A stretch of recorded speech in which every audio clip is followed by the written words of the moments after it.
ఇక్కడ చూడండి దర్జాగా భూమి గుడి కబ్జా. గుడి భూమి కూడా కబ్జా చేస్తున్నారు. రాజేంద్ర నగర్ మండలంలోని రాంబాగ్ సర్వే నెంబర్ 523లో భూమి మాయమైపోయింది. ఇంతవరకు మనం ఏదైనా వస్తువులు మాయమైపోవటమే చూసాం కానీ ఫర్ ద ఫస్ట్ టైం భూమి మాయమైపోయింది ఇక్కడ. శ్రీ అనంత పద్మనాభ స్వామి దేవాలయాన్ని పక్కనే ఉన్న స్థలం స్వాహా. ప్రభుత్వం నుంచి అనుమతులు లేవు. బహుళ అంతస్తుల భవన నిర్మాణాలు. జిహెచ్ఎంసీ రెవెన్యూ అధికారుల ఫుల్ సపోర్ట్.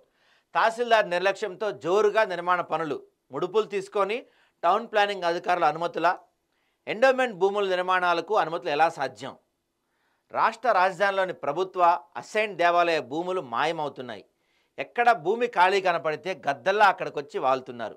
వెంటనే కర్చీఫ్ వేసి ఆ భూమిని కబ్జా చేస్తున్నారు. హైదరాబాద్ పరిధిలో కోట్లలో భూముల విలువలు పలుకుతుండగా అక్రమార్కులు తమ తెలివి ప్రయోగిస్తున్నారు. డబ్బు, రాజకీయం, అధికార బలంతో భూములను చెరపడుతున్నారు. గవర్నమెంట్ విలువైన భూములు కావచ్చు, దేవాలయ జాగాలైనా, అసైన్ భూములైనా వదలట్లేదు. కోట్లాది రూపాయలు పలుకుతుండటంతో రియల్ ఎస్టేట్ బాగా పెరిగిపోవడంతో జాగాలను కొట్టేస్తున్నారు జిహెచ్ఎంసీ రెవెన్యూ అధికారులు. వీళ్ళ సపోర్ట్తో అక్రమార్కులు భూములను ఆక్రమించుకుంటున్నారు. ప్రభుత్వ అనుమతులు లేకుండానే పెద్ద పెద్ద బిల్డింగులను కడుతున్నారు. అధికారులకు భారీగా లంచం అందజేసి తమ పని కానిస్తున్నారు. ఇందులో ఎంఆర్ఓ, రెవెన్యూ, జిహెచ్ఎంసీ అధికారుల హస్తం ఉన్నట్లు, వీరి అండదండలతోనే అక్రమ నిర్మాణాలు జరుగుతున్నాయని స్థానికులు ఆరోపిస్తున్నారు. వివరాల్లోకి వెళ్తే రాజేంద్ర నగర్ మండల పరిధిలోని అత్తాపూర్ డివిజన్ రాంబాగ్లోని శ్రీ అనంత పద్మనాభ స్వామి దేవాలయంకు ఆనుకొని ఉన్న సర్వే నెంబర్ 523లో కొంత భూమిని కబ్జా చేశారు. దేవాలయ భూములు పక్కనే ఉన్న కొందరు కబ్జాకు యత్నించి నిర్మాణాలు చేపడుతున్నారు. ఈ విషయం తెలుసుకున్న స్థానికులు, ఎండోమెంట్ అధికారులు నిర్మాణ పనులు అడ్డుకోవడం జరిగింది. ఈ విషయంపై అక్కడ ఆందోళన నెలకొంది. ఇప్పటికే అత్తాపూర్ శ్రీ సీతారామచంద్రస్వామి దేవాలయంతో పాటు అనంత పద్మనాభ స్వామి దేవాలయం భూముల్లో అనేక అక్రమ నిర్మాణాలు వెలిసిన సంగతి తెలిసిందే. దీనిపై గతంలో లోకాయుక్త న్యాయవాదులు సర్వేలు జరిపి ఇవి దేవాలయ భూములు స్థానిక తహసీల్దార్ కార్యాలయంలో మ్యుటేషన్ చేయడం జరిగింది. అయినప్పటికీ తాజాగా కొందరు కబ్జాదారులు దేవాలయాన్ని ఆనుకొని ఉన్న కాంపౌండ్ వాల్ను కూల్చివేశారు. ఈ స్థలం తమదే అంటూ గేటు ఏర్పాటు చేసి బోర్డులు పాతిపెట్టారు. ఈ ఇష్యూ ఇదివరకే దేవాదాయ శాఖ వారు కాంపౌండ్ వాల్ కట్టి దాన్ని కాపాడడం జరిగింది. ఇటీవల జరిగిన ఘటనతో స్థానిక భక్తులతో పాటు ఎండోమెంట్ శాఖ అధికారులు విచ్చేసి ఆ స్థలం దేవాలయందని తెలిపారు.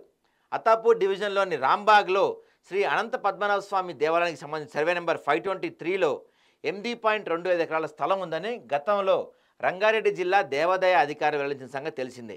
ఇది చాలా పురాతన దేవాలయం కావడంతో కొందరు ఈ స్థలంపై కన్నేసి తమదే ఆ స్థలం అని అక్రమ నిర్మాణాలు చేపడుతున్నారు. దేవాలయం పక్కనే ఉన్న భూమిలో ప్రహరీ ఏర్పాటు చేశామన్నారు. దీన్ని కొందరు కూలగొట్టి గేటు ఏర్పాటు చేస్తున్నారు. అంతకుముందు ఈ విషయం తెలుసుకొని రంగారెడ్డి జిల్లా దేవాదాయ శాఖ సిబ్బంది, ఏవోలు, అధికారులు అక్కడికి వెళ్ళి పనులు నిలిపివేయించారు. పోలీసులకు పూర్తి నివేదిక అందించి దేవాలయ భూమిని కాపాడాలని పలువురు కోరారు. ఈ భూమిపై కోర్టులో కేసు ఉందని, కేసు పెండింగ్లో ఉన్నప్పటికీ ఇందులో ఎవరు నిర్మాణం చేయడానికి పర్మిషన్ లేదు.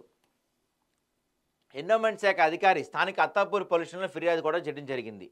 ఈ అక్రమ నిర్మాణాలపై దేవాదాయ శాఖ అధికారులు నోటీసు జారీ చేయడం కూడా జరిగింది. రాంబాగ్లోని శ్రీ అనంత పద్మనాభ స్వామి దేవాలయం పక్కనే ఉన్న ప్రభుత్వ భూమిలో అక్రమార్కులు కబ్జాలు చేసి ఎలాంటి అనుమతులు తీసుకోకుండా బహుళ అంతస్తుల నిర్మాణాలు చేపడుతున్నారు. అయితే వీరికి రెవెన్యూ, జిహెచ్ఎంసీ అధికారుల నుంచి పూర్తి అండదండలు ఉన్నాయని స్థానిక ప్రజలు చెప్తున్నారు. గతంలో ఎంఆర్ఓ ఇది ప్రభుత్వ భూమి అని సర్టిఫికేట్ ఇచ్చినప్పటికీ దాంట్లో బిల్డింగ్ కడుతుంటే ఎలా చూస్తున్నారంటూ అక్రమాలపై చర్యలు తీసుకోవాలని కోరుతున్నారు. ఇదే విషయంపై ఆదా ప్రతినిధి తహసీల్దార్ వివరణ కోరగా సర్వే నెంబర్ 523 ప్రభుత్వ భూమి అని తెలిపారు. అలాంటప్పుడు ప్రభుత్వ భూమిలో అక్రమ నిర్మాణం చేపడుతుంటే తహసీల్దార్ చర్యలు తీసుకోకుండా మౌనంగా ఉండటంపై స్థానిక ప్రజలు ఆగ్రహం వ్యక్తం చేస్తున్నారు. వెంటనే అట్టి భూమిని ప్రభుత్వం స్వాధీనం చేసుకొని దేవాలయాలకు ఉపయోగించాలని కోరుతున్నారు. ఇది మన రిపోర్టర్, మా ప్రతినిధి అడిగితే తహసీల్దార్ని దేవాలయ ప్రభుత్వ భూమి అని చెప్తున్నారంట. సరే, ఒకవేళ దేవాలయ భూమి కాకపోయినా ప్రభుత్వ భూమి అయినా సరే, ప్రభుత్వ భూమిలో ఇంత పెద్ద కన్స్ట్రక్షన్ జరుగుతుంటే మరి ఎలా చూస్తూ ఊరుకున్నారు? నార్మల్ వాటికే దిక్కు లేదు, దేవాలయ భూములకు కూడా దిక్కు లేకుండా పోయిందా అని అక్కడ స్థానికులు విచారం వ్యక్తం చేసిన పరిస్థితి మనకు కనపడుతుంది.